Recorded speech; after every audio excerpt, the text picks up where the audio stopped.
Une ombre menaçante. Comprendre le conflit en RDC. La République démocratique du Congo, ou RDC, est ravagée par les conflits depuis des décennies. Ce n'est pas seulement une histoire de conflits internes. Il s'agit d'un réseau complexe de tensions régionales, de groupes armés et de compétition pour les ressources. Au cœur de la récente escalade se trouve le groupe rebelle M23. Le M23, accusé de violation brutale des droits de l'homme, s'est emparé de territoires dans l'est de la RDC. Le gouvernement congolais affirme que le Rwanda soutient le M23, une accusation que le Rwanda nie avec véhémence. Un rapport de l'ONU vient alimenter la discorde, appuyant les accusations de la RDC. Cela a attiré l'attention et la condamnation de la communauté internationale. Les racines du conflit sont profondes. Les tensions ethniques, la faiblesse de la gouvernance et les vastes richesses minérales ont créé une poudrière. La présence de nombreux groupes armés, chacun ayant son propre agenda, complique encore la situation. L'impact du conflit est dévastateur. Des millions de personnes ont été déplacées. Les civils sont pris entre deux feux. La crise en RDC exige une attention et une action internationale. Le Rwanda fait face à de graves accusations concernant son rôle dans le conflit en RDC.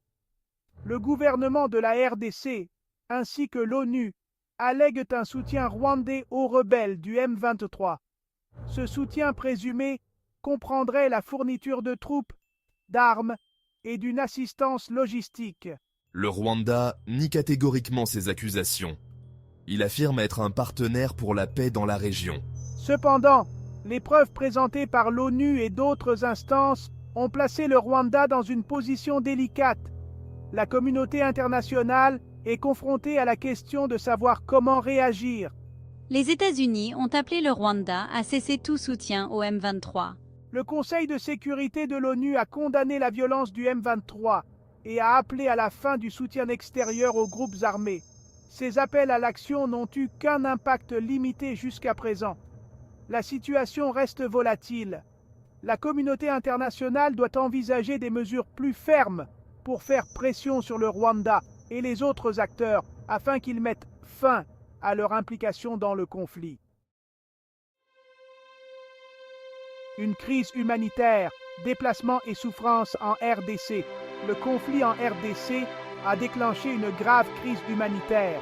Des millions de personnes ont été contraintes de fuir leur foyer, cherchant à se mettre à l'abri de la violence. L'ONU estime à plus de 7 millions le nombre de personnes déplacées à l'intérieur de la RDC. Les camps de réfugiés sont surpeuplés et manquent de produits de première nécessité. La nourriture, l'eau potable et les soins médicaux sont en quantité insuffisante. La situation est particulièrement critique pour les femmes et les enfants qui sont vulnérables à l'exploitation et aux abus. Les organisations humanitaires peinent à fournir de l'aide. L'insécurité et le manque de financement entravent leurs efforts. La communauté internationale doit intensifier son soutien à l'aide humanitaire en RDC. Ne pas le faire aurait des conséquences catastrophiques.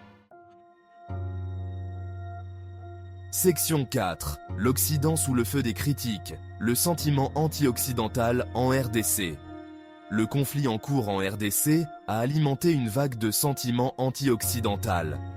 De nombreux citoyens congolais se sentent abandonnés par la communauté internationale, en particulier par les puissances occidentales. Ils perçoivent un deux poids, deux mesures dans la réaction du monde à leur sort. Ils ont l'impression que l'Occident est plus soucieux de protéger ses intérêts économiques dans la région que de protéger les vies congolaises. La poursuite des violences, malgré des années d'engagement international, a exacerbé ce sentiment de trahison. Ce sentiment anti-occidental se manifeste par des protestations et des appels au départ des forces occidentales de la RDC. Il souligne la nécessité d'une réponse internationale plus efficace et plus équitable à la crise.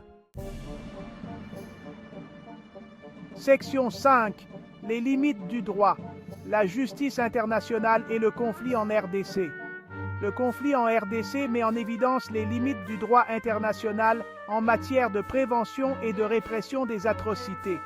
Si des institutions telles que la Cour pénale internationale et la Cour internationale de justice existent pour tenir les auteurs responsables, leur efficacité repose sur la coopération des États. La CPI a ouvert des enquêtes sur des crimes de guerre et des crimes contre l'humanité commis en RDC.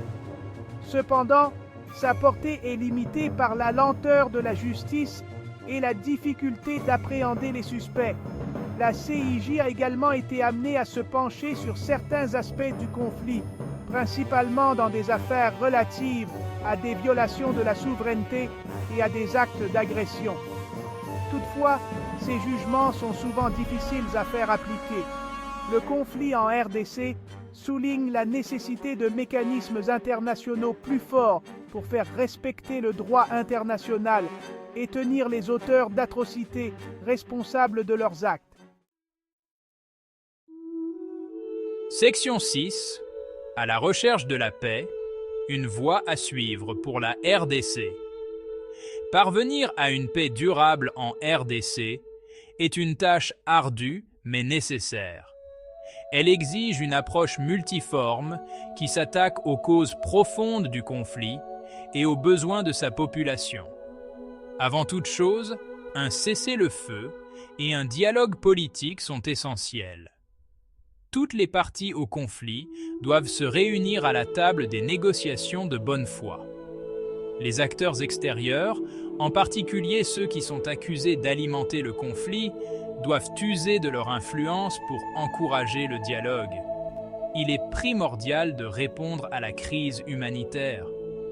L'augmentation du financement et du soutien aux organisations humanitaires est cruciale pour alléger les souffrances de millions de personnes déplacées.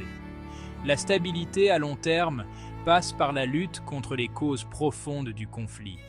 Il s'agit notamment de renforcer la gouvernance, de promouvoir le développement économique et de s'attaquer aux tensions ethniques. La communauté internationale a l'obligation morale d'agir. Ne pas le faire aurait des conséquences désastreuses pour le peuple congolais et la stabilité de toute la région.